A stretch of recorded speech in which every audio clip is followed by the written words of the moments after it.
जय अंबे. हे बघा, आता हे रताळे आहेत ते उकडून घेतलेत. आता आपण ते सोलूया. हे उकडून आपण ते सोलून घेतले. जय अंबे. खुश रहा, आनंदी रहा, आरोग्यपूर्ण रहा, हीच आई तुझा भवानीच्या चरणी प्रार्थना. तर आता आपण याचे काप पण बनवूया आणि याचा बनवूया हलवा. चला तर मग. असे सगळे हे काप करून घेतले त्याचे. असे काप करून घेऊया.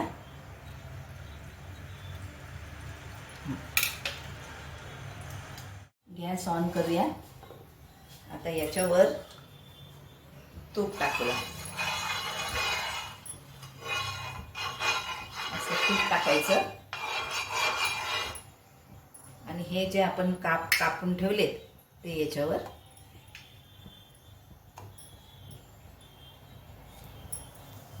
ठेवून द्यायचे.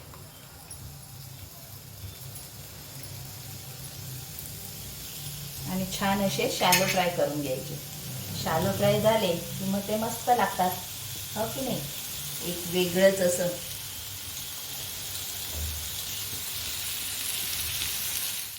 हे असे एक एक तूप टाकायचं आणि त्याच्यावर हे शॅलो फ्राय करून घ्यायचे.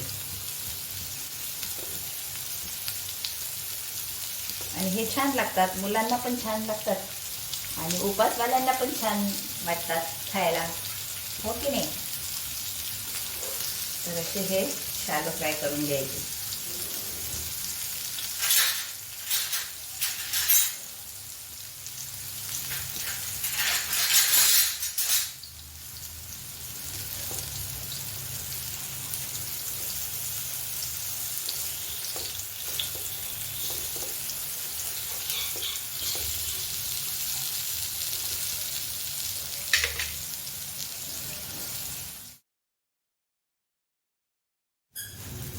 असे छान असे शॅलो फ्राय करून घ्यायचे.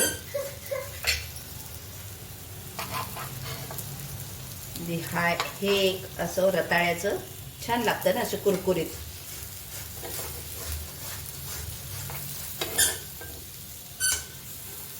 मग बघा, आवडतंय का तर लाईक करा, शेअर करा, सबस्क्राईब करा.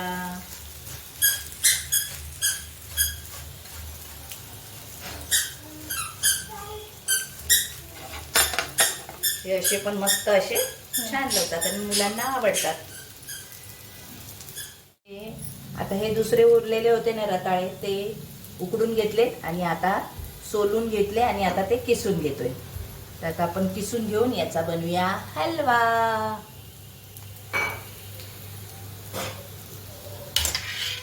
आता कढई ठेवले. कढईमध्ये टाकूया तूप.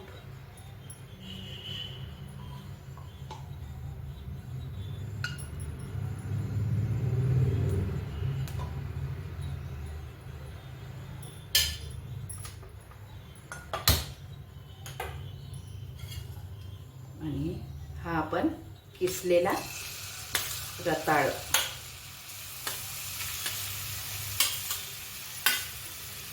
रताळे शिजायला ठेवले. 2-3 शिट्या घेतल्या, शिजून घेतल्या, मग सोलल्या, मग किसल्या.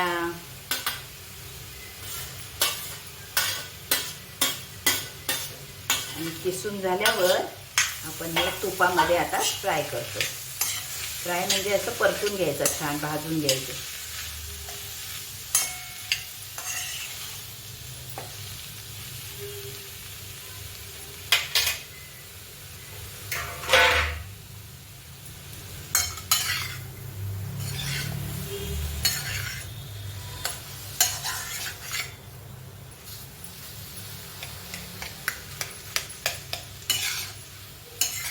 तुपात असा हा छान असा भाजून घ्यायचा, मस्त असं.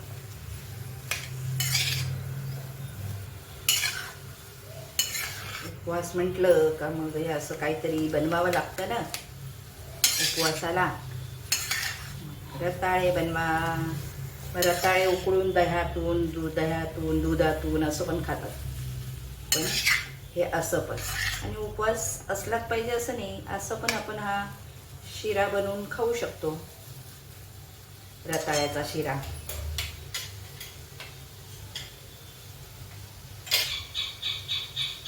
तर आपण आता परतून घेऊया. छान छान असा भाजून घ्यायचा, मस्त असा छान असा खमंग. सारखं हलवत राहायचं आहे. 5 मिनटं झाले मला. असं हा परतूनच घेते. चांगला भाजून घ्यायचा, म्हणजे त्याला ना खूप छान असा स्वाद येतो. असं भाजून घेतलं है ना. असं भाजून घ्यायचं छान असं. आणि असं वेगळं वेगळं करत राहिलं मगच मुलं खातात ना. त्यामुळे रताळं आणलं, मग त्याचं वेगळं वेगळं काही पदार्थ बनवला, मग मुलं चवीने खातात. आणि मग हे खात नाही ते खात नाही असं करत नाही. त्यांना वेगळी टेस्ट लागते ना याची, मग ते खातात. चांगल्या प्रकारे त्यांना प्रेझेंट करून द्यायचं, म्हणजे मग तो सगळे पदार्थ खातात. असं तुमचे असतं ना, हे नाही खायचं ते नाही खायचं, मुलंही खातात. मग ह्याच्यामध्ये रताळा आहे, तूप टाकले, साखर येईल, दूध, असं छान पौष्टिक त्यांना खाऊ घातलं की छानच ना.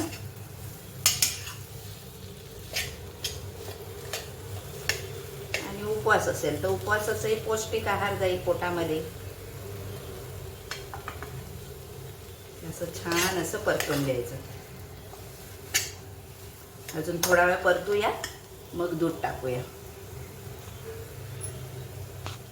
असं खरपूस भाजून घेतला. हे बघ, असं मस्त असा त्याचा सुहास यायला लागला, मस्त सुगंध यायला लागला भाजल्याचा. आता आपण त्यामध्ये थोडंसं दूध टाकू.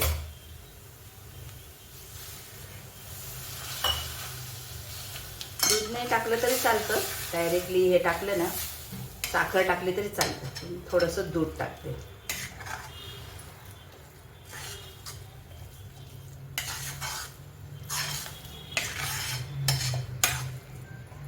दूध टाकलं,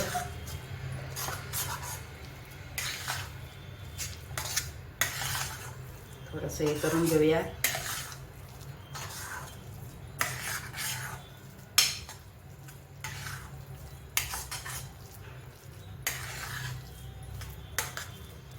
थोडासा भाजून घेऊया.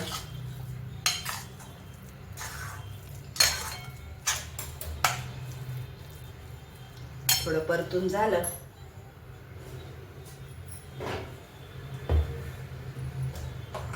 का याच्यामध्ये आता आपण साखर टाकूया. छोटी एक वाटी टाकलं, म्हणजे 3 चमचे टाकले आम्ही साखरेच्या चमच्याप्रमाणे. 3 चमचे घेतले.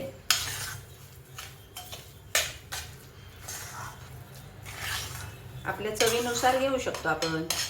आपल्याला गोड हवं आहे, अजून गोड हवं असेल, आणि रताळं ऑलरेडी थोडं गोड असतंच, त्यामुळे तसं घ्यायचं. आपल्याला जसं गोड हवं आहे तसं घ्यायचं. आता हे छान परतून घेऊया मस्त. थोडा रंग पण चेंज झाला ना, म्हणून टाकलं दूधने.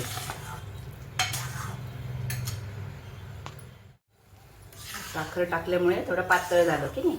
तर परत हे याच्यातलं हे करून घ्यायचं. ते साखर टाकल्यामुळे पातळ झालं आहे ना, तर मग थोडंसं परतून घ्यायचं.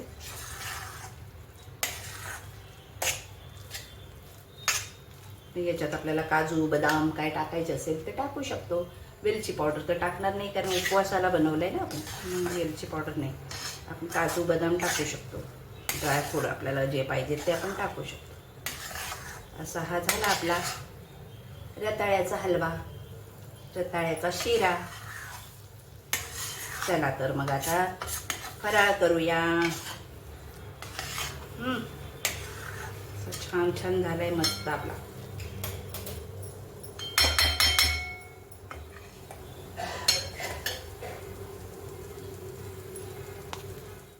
ही काजू बदामची पेस्ट बनवली, याच्यात काजू बदाम असं सगळं टाकलंय ना, तर हे टाकते याच्यामध्ये. झाला की नाही मस्त आता.